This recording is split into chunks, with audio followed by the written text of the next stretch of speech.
All right, welcome to the monthly market report for July 2021. I'm Kelly. Let's go ahead and get started. So, during this market report, we are going to talk about probably the biggest question in the market right now, which is, are we in a housing bubble? Then we'll go into a forbearance update, and then I'm going to close out and give you a market update and do some home sale reports for a couple of Pennsylvania counties as well.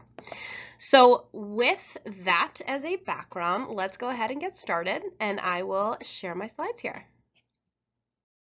So let's kick it off with this quote here, which I could probably spend like 30 minutes talking about this quote and how it pertains to the housing industry. But to keep it brief, the quote is, "When you have a void of information, emotion tends to drive decision making."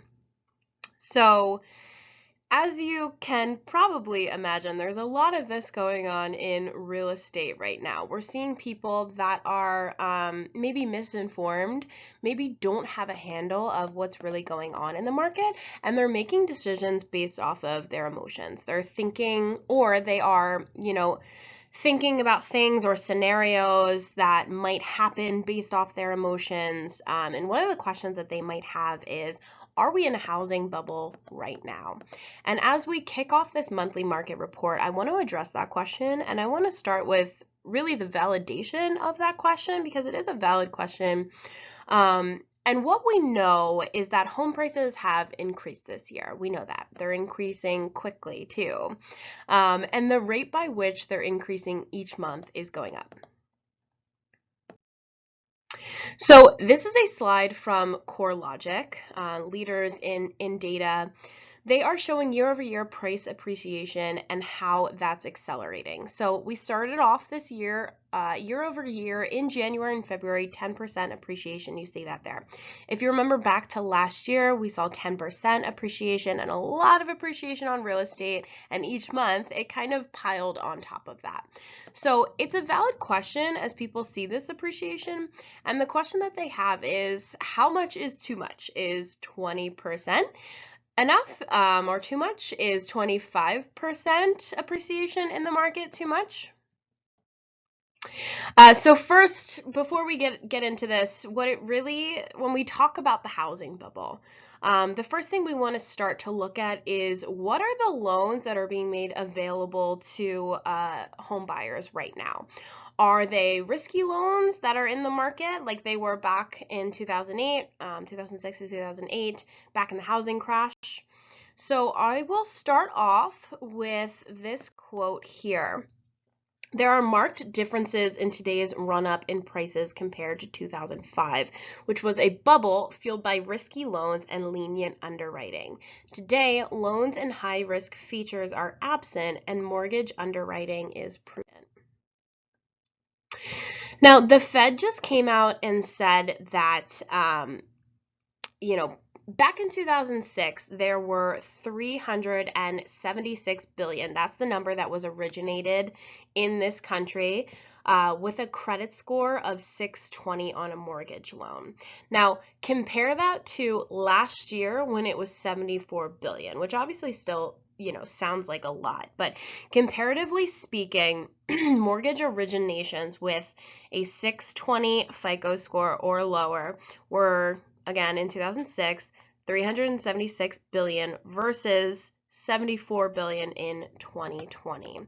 So we know that today those that are buying homes are qualified. We know that they have better credit, and this is a very, very different scenario from what we saw back in the housing crisis. So let's continue on.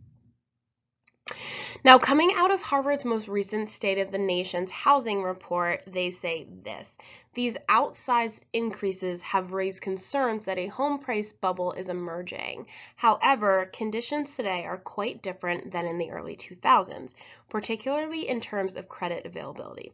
The current climb in house prices instead reflects a strong demand amid tight supply, helped along by record low industry rates. So the 30-year fixed rate now sits at 2.8%.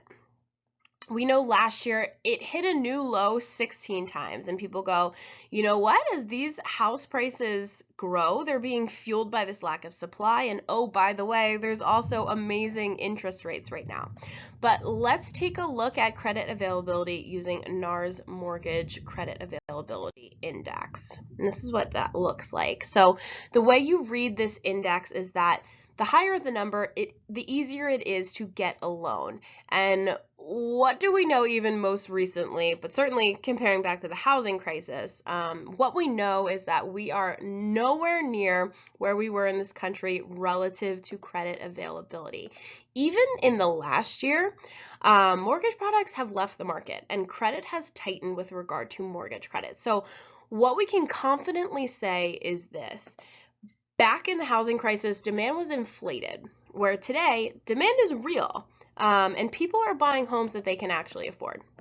They're qualifying for these homes legitimately, so we don't see a situation where a bubble is fueled by this inflated demand by people that can't afford homes.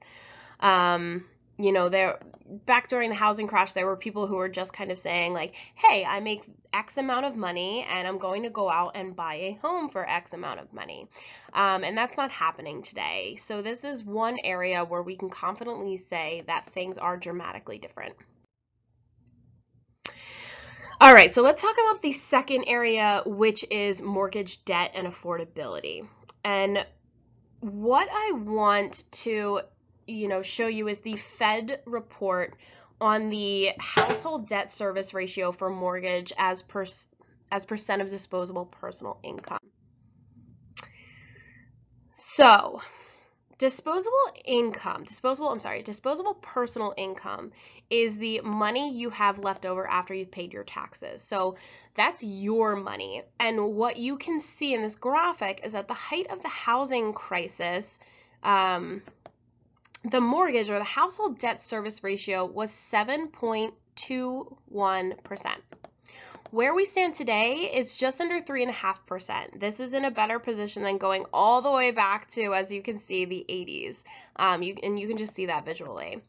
So do we have a problem with people being over leveraged or taking on a ton of debt like what happened back in the housing crisis? No, we're in a very, very different situation. All right, so we know what's happening with loans now, but you might still be concerned that homes aren't affordable and how that's all going to play out. So let's take a look at that. Okay, so Mark Fleming says this from First American. He says, looking back at the bubble years, house prices exceeded house buying power in 2006 nationally. Today, house buying power is nearly twice as high as the median sale price nationally. So now there are two topics here that I want to address, and two topics that really come up when we talk about affordability. One is affordable housing, which typically refers to homes on the lower end of any market. Housing affordability refers to what the dollar will buy. So we're talking about housing affordability here. And now there's no doubt that we need more homes on the lower end of the markets across the country. There's no doubt about that. But when we start to look at affordability, we want to look at the Housing Affordability Index again. So let's take a look at that. Okay, so as we look at this, the question that comes out is, we're looking at this data to the right here, and homes just aren't as affordable today. So how's that going to play out? Well, let's take a look a little bit more of an in-depth look here. And as we look at this Housing Affordability Index, we know that homes over the last couple of years were more affordable than they are today. But 3 years ago, they're actually more affordable today. Before the housing crisis, they're more affordable today, and then that's just something to keep in mind here. But the truth with affordability right now is affordability continues to see increase in this country. And you can see the graphic here from NAR starting in January to where we are through May. So the moral of the story right now is affordability will become more of a challenge before it actually gets better. It's based on three components, which are home prices, interest rates, and wages. So what are forecasters saying right now about interest rates? And that's that they are going to continue to go up, or they will go up. So house prices are going to go up, and that will eat into affordability across the country. But it's something that we want to stay on top of relative to this bubble question. So, are we in a housing bubble? The answer is absolutely not. We are not in a housing bubble. It's a supply and demand issue more than anything. Now, Sam Couture from Freddie Mac says the main driver of the housing shortfall has been the long-term decline in the construction of single-family homes. And this is really important. This is probably the truest statement of why we're in the situation we're in right now. We are seeing rapid price acceleration, and many people are going, well, geez, this feels unstable. This feels like last time. And this graphic right here probably is the best graphic to communicate where we're at right now. So the completed single family housing, you can see it all the way, starting back to all the way in the 70s, in which you can see for the past 13 years, we've seen this below the 50-year average. So there were literally more homes built in this country back in the 70s and 80s than there have been in the past 10 years. And that's causing the issue that we have now. And then the pandemic comes on, homes become so much more important, right? The interest rates drop, everybody now wants to buy, and that's the reality of where we've been. And we don't literally have enough homes to keep up with population growth across the country, and it's fueled by this spike in prices.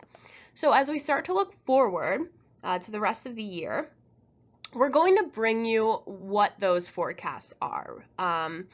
But for now, what forecasters are saying are, hey, as interest rates rise, as prices rise, that should start to, it's certainly not going to see depreciation, but it should slow the rate of appreciation as we go forward.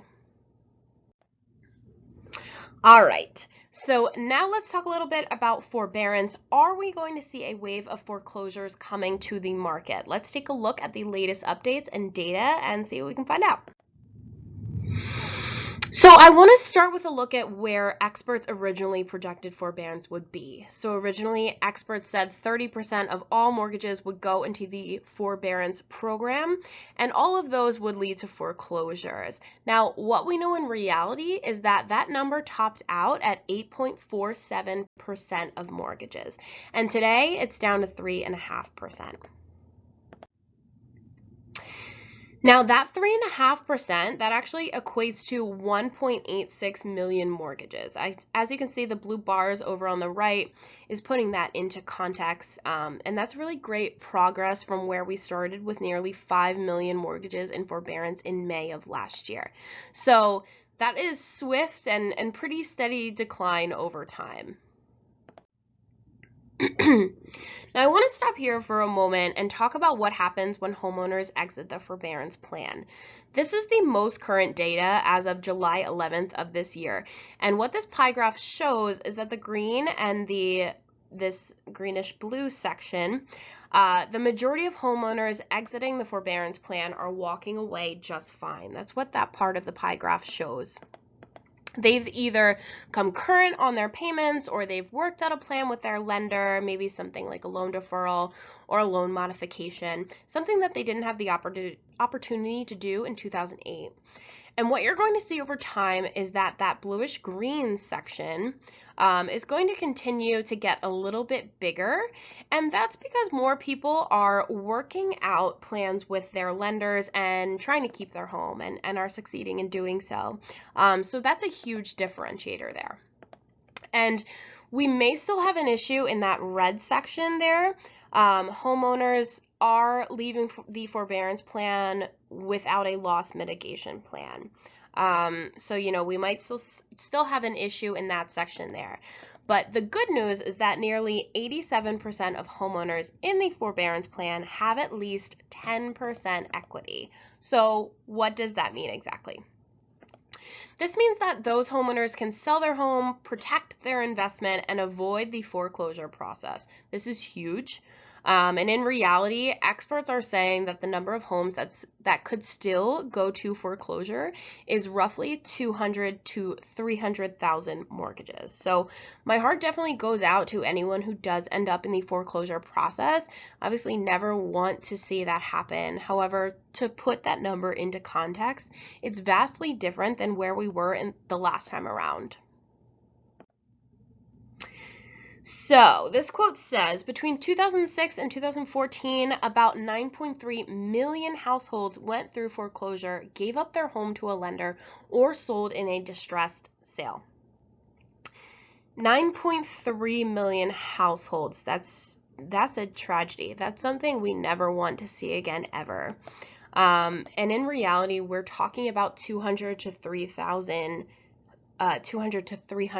homes, and that's a vastly different number than the landscape of 9.3 million households that went through foreclosure in 2006 to 2014.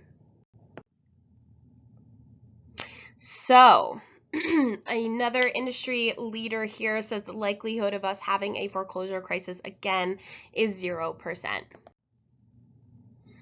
Now, I want to talk about where the market is right now. We're seeing a ton of news articles come out about this, people saying the housing boom is officially over, house sales have dropped to new lows, pending home sales drop and all of that. So there's a lot of information out there, but the question is, are we really seeing the market take a turn here?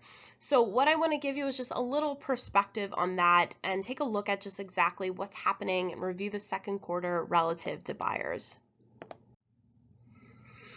So I want to go to NAR's buyer traffic report here. As you can see in April 21, you see this right here, the majority of the country has a very strong buyer traffic, and that's a dark blue color. And then strong buyer traffic is the lighter blue color. As we go into May, you see a little bit more lighter blue in the map there. And then if we go into June, you see a lot more lighter blue and even some stable traffic. So strong traffic still across the country, but not as much as there was in April. But people are definitely still out there looking.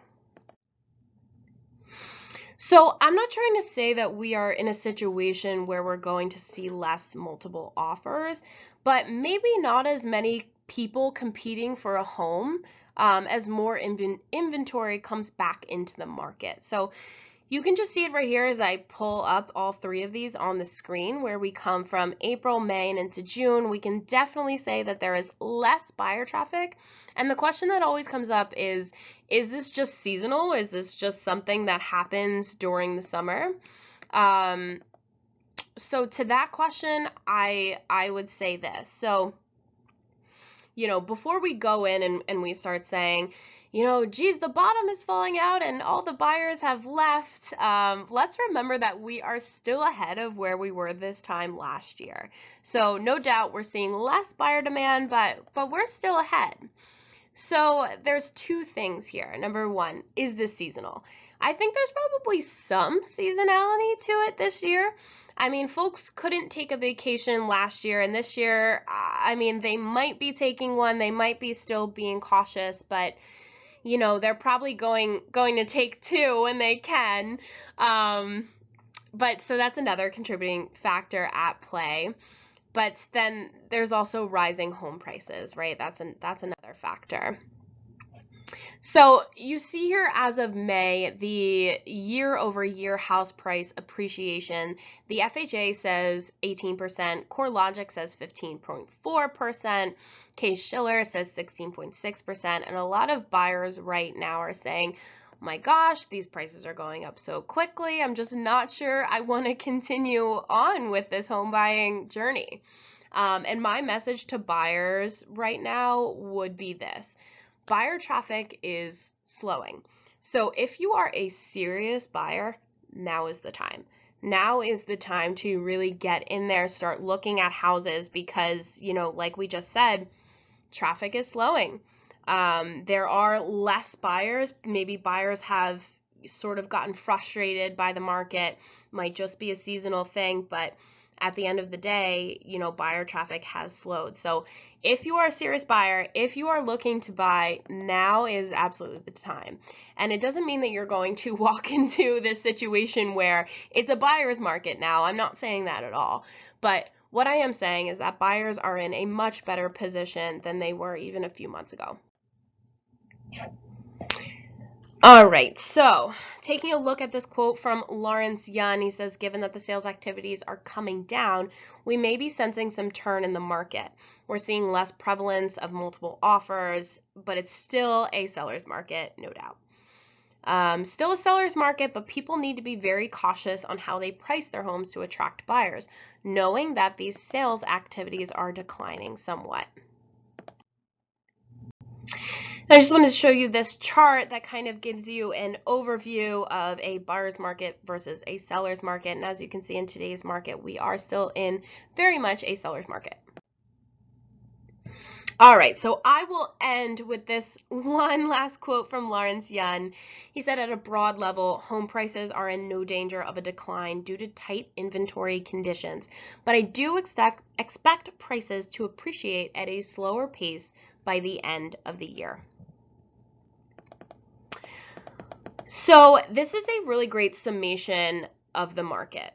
So, you know, the forecast right now is no price decline, but appreciation will also slow as we go into the second half of the year. And I think that's important for us to remember as we look to the second half wrapping up this year. All right, so now let's look into the home sales by county in Pennsylvania. So I did a few of them here. The first one is Philadelphia County. So the units listed were just under 2,500, units sold just under 1,800.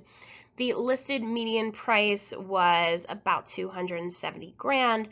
The sold median price was 275,000. So as you can see, still going above asking price here. So the July market data for Bucks County, over 1,000 units were listed, 900 sold. The listed and sold median prices are both the same at 415 grand. So Montgomery County, 1,433 units were listed, 900 were sold. About $365,000 was the listed median price, and the sold median price was $385,000. For Delaware County, 977 units were listed, 837 units were sold. The listed median price was just about 275 grand, and the sold median price was just about 300,000. All right, so I'm going to wrap it up here, but I just wanted to give you one last thing before I end, and that's to just give you an analogy of where we are at in the real estate market right now. So I like to think of real estate right now as sort of like speeding down the highway, right? You're doing 95 or whatever miles per hour, and you see an officer up on the hill ahead, and you start to slow down. Maybe you slow down to 70 or 65 or 60 miles an hour, and it feels like you're crawling, right? But you're actually doing the speed limit. So that's the way that I equate the housing market right now. We are coming back to a little bit more of a normal market, seeing normal appreciation forecasts, so definitely expect to see more of that. But us coming into that little bit of more of a normal market is going to feel like things are crawling. Things are, you know, maybe taking too much of a turn. But just, you know, it's just something to keep in mind that, you know, it feels maybe a little slower because of how active it had been beforehand. But in all actuality, we are seeing a bit more of a normal market, which is great. All right, that's all I have for this month. Thanks for tuning in to the July monthly market report. I'm Kelly Galloway, and I will see you next month.